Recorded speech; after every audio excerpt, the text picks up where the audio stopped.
हिंदी में यूपीएससी की तैयारी से संबंधित प्रोग्राम्स को देखने के लिए सब्सक्राइब करें study IQIAS Hindi. Hello students, केंद्रीय गृह मंत्रालय द्वारा जम्मू कश्मीर और लद्दाख उच्च न्यायालय में एक हलफनामा प्रस्तुत किया गया है, जिसके बाद से केंद्र शासित प्रदेशों यानी कि यूनियन टेरिटरीज की विधानसभाओं में सदस्यों के मनोनयन की प्रक्रिया पर एक नए सिरे से बहस शुरू हो गई है।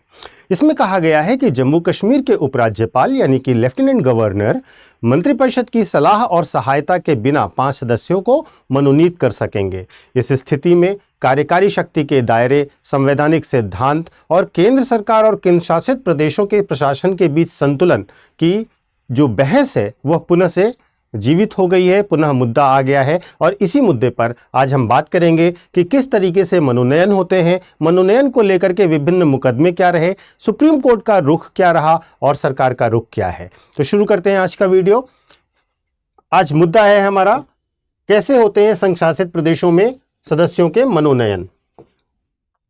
चर्चा के मुद्दों में देखें तो सबसे पहले हम आज बात करेंगे क्या है विवाद की जड़, उसके बाद नामांकन पर संवैधानिक प्रावधान क्या है, न्यायिक मिसालें क्या हैं इसकी, लोकतंत्र पर क्या प्रभाव पड़ेगा, जम्मू कश्मीर पर एक विशेष मामला है, इस पर हम डिटेल में चर्चा करेंगे और इसके साथ साथ सेशन के अंत में आपसे एक अभ्यास प्रश्न पर भी चर्चा करेंगे।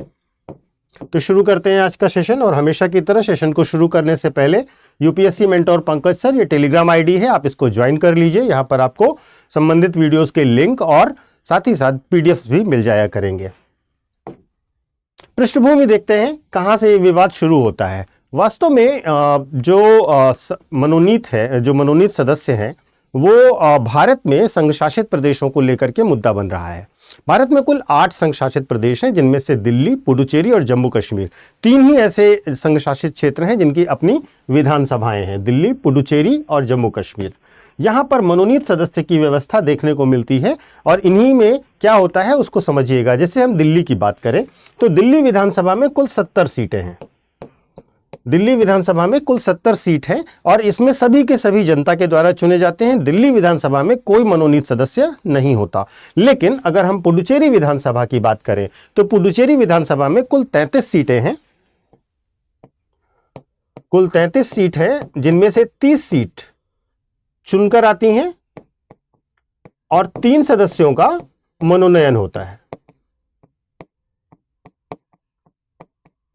3 सदस्यों का मनोनयन होता है लेफ्टिनेंट गवर्नर के द्वारा। जम्मू कश्मीर विधानसभा की अगर हम बात करें तो जम्मू कश्मीर विधानसभा के पुनर्गठन अधिनियम 2019 और 2023 के संशोधन के बाद इसमें कुल 90 निर्वाचित सीट हैं,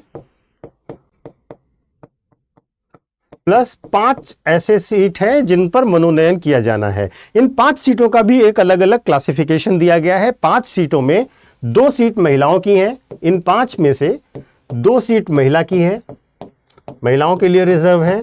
2 सीट उन लोगों के लिए है जो कि कश्मीरी प्रवासी हैं, 2 कश्मीरी प्रवासियों के लिए है। और साथ ही साथ जो 1 सीट है वो पीओके से आए हुए शरणार्थी के लिए है। तो इस प्रकार से कुल 5 मनोनीत सदस्य हैं और इसका मतलब यह क्लियर हुआ कि जम्मू कश्मीर ही वह यूनियन टेरिटरी है जहां सबसे अधिक 5 मनोनीत सदस्य होंगे। अब इस मनोनयन यानी कि मनोनीत करने को लेकर के संवैधानिक प्रावधान क्या है, तो देखिए आर्टिकल 239 और 239AA ये कहता है कि संघ शासित प्रदेशों में प्रशासन राष्ट्रपति के नाम पर उपराज्यपाल करेंगे। पुडुचेरी यूनियन टेरिटरी एक्ट 1963 इसमें साफ साफ कहा गया है कि 3 सदस्यों को राष्ट्रपति मनोनीत कर सकते हैं। जम्मू कश्मीर रीऑर्गेनाइजेशन एक्ट 2019 और अमेंडमेंट एक्ट 2023 इसमें 5 मनोनीत सदस्यों का प्रावधान किया गया है। यानी कानूनी ढांचे की अगर हम बात करें तो अधिकार राष्ट्रपति और केंद्र सरकार को दिया गया है।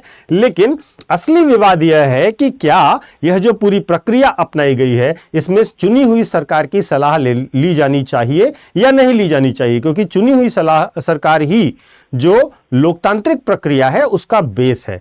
भारतीय संविधान में संसद और राज्य विधानसभाओं की अगर हम बात करें तो दोनों में मनोनीत सदस्यों की परिकल्पना की गई थी। विधानसभाओं में एंग्लो इंडियन का प्रावधान वर्ष 2020 के बाद समाप्त कर दिया गया, फिर भी लोकसभा से भी समाप्त कर दिया गया। लेकिन फिर भी अगर हम देखें तो राज्यसभा में केंद्रीय मंत्रिमंडल की सलाह पर राष्ट्रपति 12 सदस्यों को मनोनीत करते हैं। इसी प्रकार 6 राज्यों की विधान परिषदों में अगर हम देखें, 6 राज्यों में जो विधान परिषदें हैं वहां पर भी जो राज्यपाल होते हैं वो सदस्यों का 1/6 मनोनीत करते हैं, 1/6 सदस्यों को नॉमिनेट करते हैं, जो कि साहित्य, विज्ञान, कला, समाज सेवा और साथ ही साथ सहकारिता आंदोलन से जुड़े होते हैं। लेकिन केंद्र शासित प्रदेशों के संदर्भ में नामांकन विशिष्ट संसदीय विधियों के द्वारा ही डिसाइड होते हैं, यानी कि इसके लिए संसद से अलग से कानून बनाए जाते हैं। ये पूरा स्टेटस है कॉन्स्टिट्यूशनल। अब इसको लेकर के हम बात करते हैं कि न्यायिक मिसालें क्या हैं, कोर्ट के केसेस क्या हैं। तो अगर हम पुडुचेरी का मामला देखें तो पुडुचेरी में के लक्ष्मी नारायण बनाम भारत संघ का मामला है। के लक्ष्मी नारायण बनाम भारत संघ। जो के लक्ष्मी नारायण बनाम भारत संघ मामला है उसमें मद्रास हाई कोर्ट ने केंद्र सरकार की द्वारा मंत्रियों की सलाह के बिना 3 सदस्यों को नामित करने की शक्ति को बरकरार रखा था। बाद में यह मामला सुप्रीम कोर्ट गया और सुप्रीम कोर्ट ने भी इसको बरकरार रखा, यानी कि पुडुचेरी में यह चीज कोर्ट ने भी क्लियर करी कि केंद्र सरकार ही मनोनीत करेगी। दिल्ली सेवा मामला अगर हम देखें 2023 का जो है उसमें राष्ट्रीय राजधानी क्षेत्र सरकार बनाम भारत संघ का मामला है, जिसमें सर्वोच्च न्यायालय ने कहा कि त्रिस्तरीय कमान के सिद्धांत को फॉलो किया जाना चाहिए कि जो ऑर्डर ऑफ कमांड है वो 3 लेवल से होना चाहिए, जिसमें नौकरशाह जो है वो मंत्रियों के प्रति जिम्मेदार होंगे, मंत्री विधानसभाओं के प्रति जिम्मेदार होगी और विधानसभाएं मतदाताओं के प्रति जिम्मेदार होगी। तो इस प्रकार से त्रिस्तरीय जिम्मेदारी का सिद्धांत दिया था राष्ट्रीय राजधानी क्षेत्र सरकार बनाम भारत संघ मामले में, जो 2023 का मामला है। लेकिन यह मामला यद्यपि सीधे सीधे नामांकन से तो यानी कि मनोनयन से संबंधित तो नहीं है, लेकिन फिर भी यह तर्क विधानसभा की संरचना के मामलों में उपराज्यपाल को मंत्रिपरिषद की सलाह पर कार्य करने की आवश्यकता को मजबूती का आधार देता है कि मंत्रिपरिषद जनता के प्रति जिम्मेदार है, मंत्री विधानसभा के प्रति जिम्मेदार है, मतदाताओं के प्रति जिम्मेदार है। इसलिए मंत्रिपरिषद की सलाह से ही उपराज्यपाल को काम करना चाहिए। यह इससे निष्कर्ष निकलता जरूर है। तो यहां पर यह तर्क इस दिल्ली सेवा मामले में भी साबित होता है। तो न्यायिक मिसालें हमारे पास इस प्रकार की हैं। लोकतंत्र पर प्रभाव का अध्ययन हम जरूर करें इस पर, क्योंकि यह मुद्दा इसलिए भी महत्वपूर्ण है क्योंकि विधानसभाओं वाले केंद्र शासित प्रदेशों में निर्वाचित सरकारें होती हैं, जनता द्वारा चुनी गई सरकारें होती हैं और वो जनता के प्रति जवाबदेह होती हैं। लेकिन जब केंद्र में सत्तारूढ़ दल और केंद्र शासित प्रदेश में सत्तारूढ़ दल दोनों अलग अलग होते हैं, अलग अलग पॉलिटिकल आइडियोलॉजी और पार्टी से होते हैं, तो केंद्र सरकार द्वारा एक तरफा नामांकन राजनीतिक संतुलन को बदल सकता है, जिससे बहुमत वाली सरकार अल्पमत में भी आ सकती है। यह विशेष जो रूप से अगर हम बात करें तो जम्मू कश्मीर जहां पर 90 सीटें हैं और पुडुचेरी जहां पर 30 सीटें हैं जैसी छोटी विधानसभाओं में बहुत महत्वपूर्ण हो जाता है, जहां मनोनीत सदस्य निर्वाचित सरकारों की स्थिरता को प्रभावित कर सकते हैं। और यही मुद्दा यहां पर सामने आता है। इस चीज को हम थोड़ा सा ज्यादा डिटेल में समझते हैं जम्मू कश्मीर के मामले को लेकर के। तो जम्मू कश्मीर के मामले में क्या है, 2019 में केंद्र शासित प्रदेश के रूप में पुनर्गठन से पहले राज्य अपने इतिहास और अधिक स्वायत्तता के कारण जम्मू कश्मीर बिल्कुल डिफरेंट माना जाएगा। हालांकि सर्वोच्च न्यायालय ने इस परिवर्तन को बरकरार रखा है अभी तक, और केंद्र सरकार ने समय आने पर राज्य का दर्जा बहाल करने का आश्वासन भी दिया है। इस पृष्ठभूमि को देखते हुए लोकतांत्रिक सिद्धांत यह सुझाव देते हैं कि उपराज्यपाल की नामांकन की शक्ति का प्रयोग आदर्श रूप से निर्वाचित मंत्रिपरिषद की सलाह पर किया जाना चाहिए, ना कि स्वतंत्र रूप से। क्योंकि देखिए जम्मू कश्मीर जो था वो पहले से ही बहुत ज्यादा पावरफुल स्टेट था, बाकी स्टेट से ज्यादा पावर थी जम्मू कश्मीर के बाद। उसको बाद में यूनियन टेरिटरी में कन्वर्ट कर दिया गया और उसकी सारी शक्तियां छीन ली गई। तो यह एक बहुत महत्वपूर्ण है। अब हमें यह देखना चाहिए कि इस मुद्दे पर आगे क्या हो सकता है, आगे की राह क्या है हमारे पास। तो आगे की राह यह है कि संवैधानिक अस्पष्टता और राजनीतिक टकराव से बचने के लिए निम्नलिखित उपाय आवश्यक हैं। सबसे पहले वैधानिक स्पष्टता की जाए, यानी कि संसद को नामांकन की प्रक्रिया और प्राधिकार को स्पष्ट रूप से परिभाषित करना चाहिए और प्रासंगिक कानूनों में संशोधन कर देना चाहिए। दूसरी चीज, लोकतांत्रिक सुरक्षा के उपाय किए जाने चाहिए, अर्थात जो मनोनयन है वो चुनावी जनादेश को कमजोर नहीं करना चाहिए, या ऐसे कहें कि इससे विधानसभा की जो बहुमत की स्थिति है उसमें बदलाव करने लायक पावर नहीं होनी चाहिए।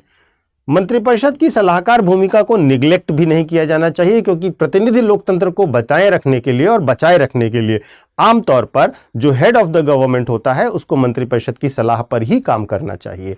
और इसके साथ साथ मामले विशिष्ट अनुकूलन भी किए जा सकते हैं, जैसे जम्मू कश्मीर के विशिष्ट राजनीतिक संदर्भ में मनोनयन की वैधता के साथ साथ यह भी सुनिश्चित करना चाहिए कि क्योंकि जम्मू कश्मीर एक संवेदनशील स्थिति में है, तो वहां पर इसको निपटने के लिए थोड़ा सा संवेदनशीलता के साथ ही व्यवहार किया जाना चाहिए। तो इस प्रकार अगर हम देखें तो चूंकि देखिए जम्मू कश्मीर में क्या है, अगर आप 90 विधायकों की सीट है, उसमें थोड़ा सा भी गठबंधन की सरकार है, 5 विधायक इधर से उधर हुए सरकार गिर जाएगी। तो वास्तव में जम्मू कश्मीर में लोकतांत्रिक तौर पर चुनी गई सरकार अर्थहीन हो जाएगी इन 5 मनोनीत विधायकों के कारण। तो यहां पर मामला थोड़ा अलग हो जाता है। तो आज आपने इस चीज को समझा कि केंद्र शासित प्रदेशों में मनोनयन की प्रक्रिया क्या होती है, कानूनी आधार क्या होता है। इन शॉर्ट अगर हम कहें तो आपको अब ये चीज याद रखनी है कि दिल्ली में कोई मनोनीत सदस्य नहीं होता, पुडुचेरी में 3 मनोनीत सदस्य होते हैं और जम्मू कश्मीर में 5। और 5 किन किन एरिया से होते हैं वो भी आपको अब याद हो गया होगा। अब सवाल यह है कि क्या यह सही है कि केंद्र सरकार सीधे मनोनयन करे, या फिर लोकतंत्र की भावना के अनुसार चुनी हुई सरकार की इसमें भूमिका होनी चाहिए। इस पर अपनी राय आप कमेंट करके अवश्य दीजिएगा। चलिए अब हम अगले सेगमेंट की ओर चलते हैं, जहां पर हम आपको एक छोटा सा अनाउंसमेंट करने वाले हैं। 22 अगस्त से हमारा प्रतिज्ञा बैच शुरू हो रहा है, जो कि 2026 की प्रिपरेशन कर रहे हैं बच्चे, और अभी तक कोई बैच नहीं लिया है उनके लिए ये बैच है। आप इंग्लिश, हिंदी या इंग्लिश कोई भी बैच ले सकते हैं। आप जो भी बैच लेंगे उस बैच की फीस महज 9,999 रुपए होगी। इसमें आपको 18 बुक का सेट दिया जाएगा, मेंटोरशिप दी जाएगी, प्रैक्टिस होगी, मेंस की राइटिंग प्रैक्टिस, प्रीलिम्स की टेस्ट सीरीज, सब कुछ अवेलेबल होगा। इसके साथ साथ आपको दिल्ली में रह करके तैयारी कराने के लिए prelims residential, mains residential programme भी दिए जाएंगे इस कोर्स के साथ साथ।